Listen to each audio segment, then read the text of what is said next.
Hello guys and gals, it's Ginger Gaming Mentor here. Today I wanted to do something very simple. I wanted to do a mod on a little gaming device. It's called a RG350M. Now recently they have come out with a newer model which is all plastic. It's called the RG350 something. I can't remember the initial. But anyway, this one is the all aluminum edition, and this mod is going to be very simple. So what we're going to do is we're going to add a heatsink to the processor, as well as the memory. Why, you ask? Well, it's very simple. This particular handheld has nothing. And when I mean nothing, I mean there's literally nothing on the processor. There's literally nothing on the memory, which is very, very odd to me. Normally in a device such as this, even if they decide to go with a passive cooling system, I would assume that they would at least go with, you know, a tiny low-profile heatsink of some kind. Now this particular model uses a torque bit. As you can see here, there's a battery cable that you're going to have to disconnect.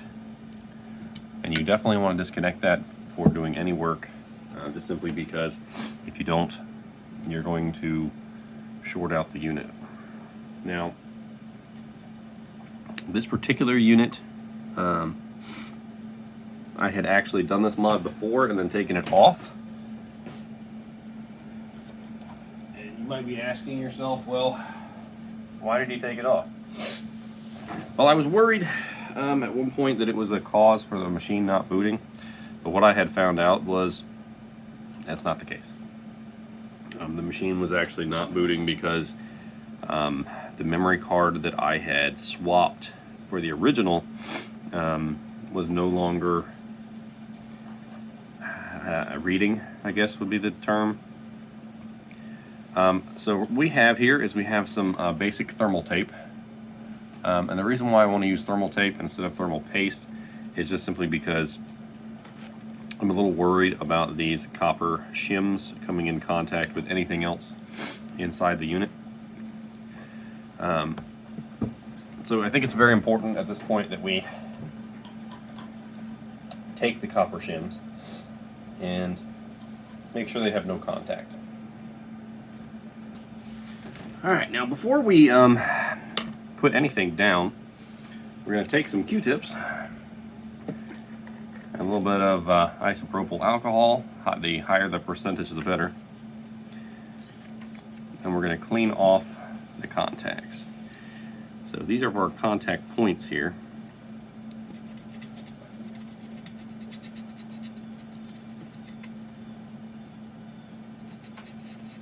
So this is the main processor here, and these are the two memory chips.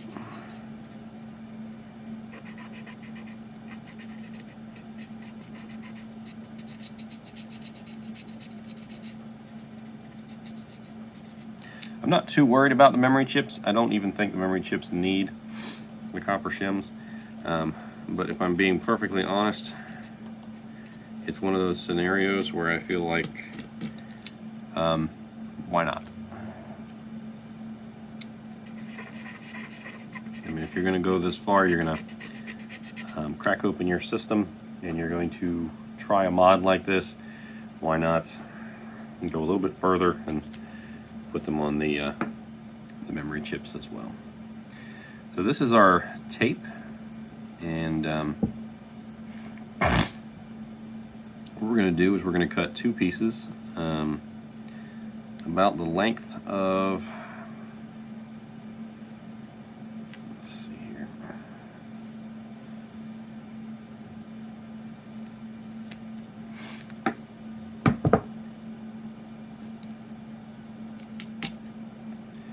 all right, very carefully adhere this to the main processor.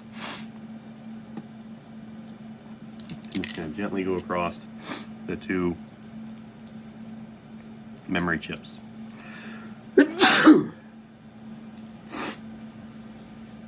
All right.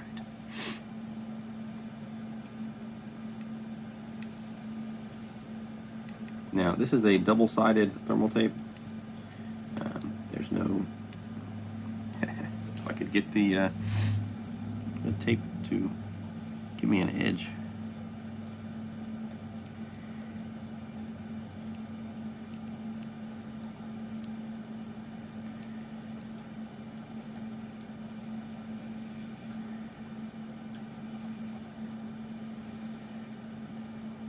Yeah.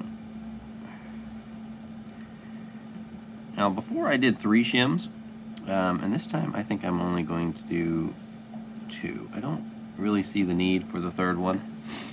I feel like the third one is a little much.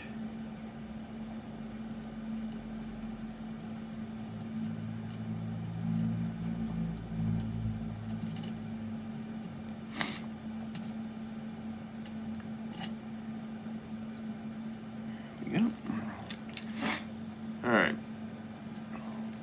so let's go ahead and clean off our copper shim too, because honestly we just don't want to have any oils or anything in here. Granted, this isn't a perfect process, and I know I touched the memory chips earlier, but like I said, I'm not really worried about the memory chips. Now the reason why I have to use copper shims instead of a heatsink, this is a very small piece of copper, as you can see, quite thin,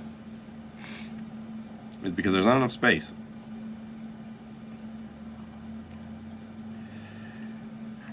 I want to make sure this doesn't touch any circuitry, so I'm going to make sure it's lined up correctly.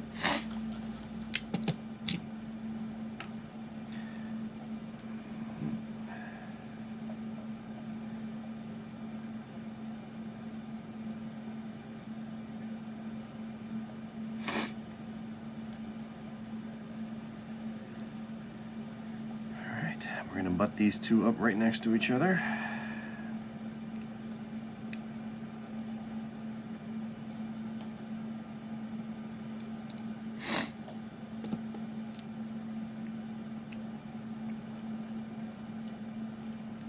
Just pressing them down nicely, making sure they have a good firm hold. I'm going to very briefly look around to make sure that the copper shims are not touching anything they shouldn't be touching. And it looks like we're good. And that's the whole mod. Now that you have the 2 copper shims in place, you're going to give it a second for the alcohol to evaporate. You don't necessarily want the any moisture to be left at all before you plug the battery in.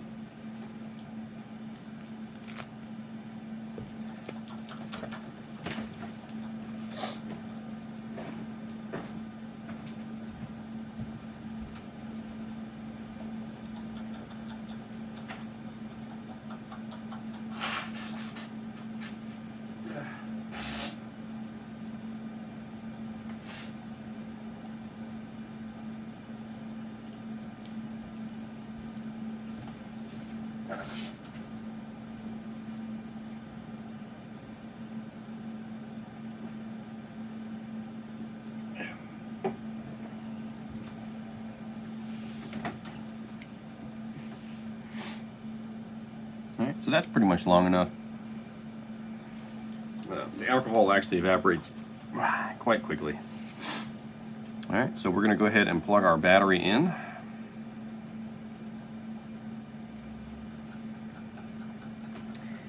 And screw our battery from our screws back in.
And the last thing, of course, is to make sure that it works. And it looks like I accidentally hit the power button while I was putting the screws in. Voila.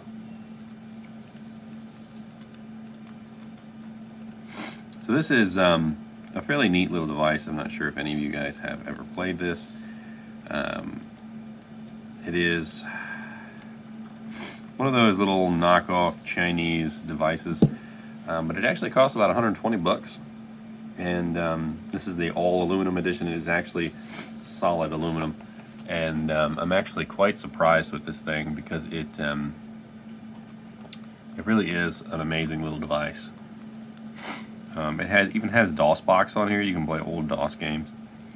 Of course, it has a whole bunch of emulators on here, none of which I can show you, but they all play quite well, as well as some built-in games, which I'm not even sure the legitimacy of these either. But as a small handheld device for the purposes of playing emulators, it is actually amazing. And just to give you an idea of the size of this thing, this is your standard Q-tip. So lengthwise, it is not even 2 Q-tips long, and it is not even 1 Q-tip wide. It is rather thick. You can see it's a kind of a thick boy here. It's a little bit bigger than the thickness of the Q-tip head. It has USB-C to charge, which is actually quite nice. And apparently some people have done some mod which allows them to get the mini HDMI port to work. It has 2 SD card slots, micro SD. One is for the main OS, and the other one is for your files. Anyway, I hope you enjoy the mod today for the Anbernic RG350M. Thank you for watching, and keep watching. And don't forget to like, comment, and subscribe.